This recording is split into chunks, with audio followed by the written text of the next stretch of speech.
السلام علیکم ورحمۃ اللہ وبرکاتہ۔ کبھی آپ نے سوچا کہ کچھ لوگ بڑی مال و دولت اور شہرت رکھتے ہیں مگر عزت نہیں، اور کچھ لوگ اس دنیا میں ایسے ہیں کہ جن کے پاس مال و دولت نہیں مگر جب وہ بولتے ہیں تو سب خاموش ہو جاتے ہیں۔ یہ کیا ہے؟ یہ اللہ تعالیٰ کی طرف سے دی ہوئی عزت ہے۔ دنیا والوں کے نزدیک عزت شہرت، کپڑے یا گاڑی سے ناپی جاتی ہے، مگر اللہ تعالیٰ کے نزدیک عزت ایمان، نرمی اور تقوی میں چھپی ہوئی ہے۔ اس لیے رب کائنات قرآن پاک میں ارشاد فرماتا ہے، من کان یرید العزت فللہ العزت جمیعا۔ جو شخص عزت چاہتا ہے تو ساری عزت اللہ تعالیٰ ہی کے پاس ہے۔ نبی کریم علیہ الصلاۃ والسلام نے ہمیں سکھایا کہ عزت مانگنے کا سب سے بہترین طریقہ وہ یہ ہے کہ ہم خود اللہ تعالیٰ سے دعا کریں۔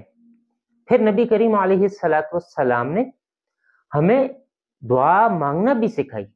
وہ دعا یہ ہے، اللہم انی اسألک العزت فی الدنیا والآخرہ واعوذ بک من الذل فی الدنیا والآخرہ، کہ اے پروردگار، میں تجھ سے دنیا اور آخرت میں عزت مانگتا ہوں، اور میں تجھ سے پناہ مانگتا ہوں دنیا اور آخرت کی ذلت سے۔ اور یہ دعا ہمیں یہ احساس دلاتی ہے کہ ہماری عزت کسی انسان، عہدے یا دولت سے نہیں جڑی، بلکہ ہماری عزت صرف اور صرف رب کائنات کی رضا سے جڑی ہوئی ہے۔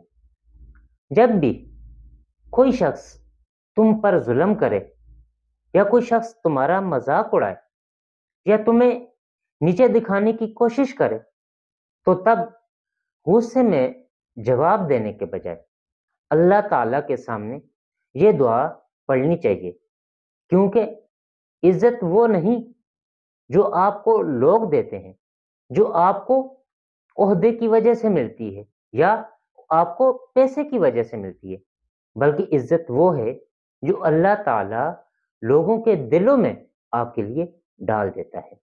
اور یاد رکھیں، جس دل میں اللہ تعالیٰ کی محبت ہے اسے کوئی ذلیل نہیں کر سکتا۔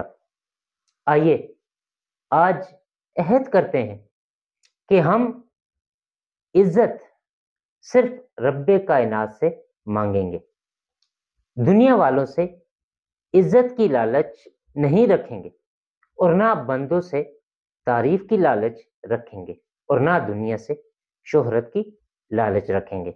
بس اپنے رب سے عزت اور وقار مانگیں گے۔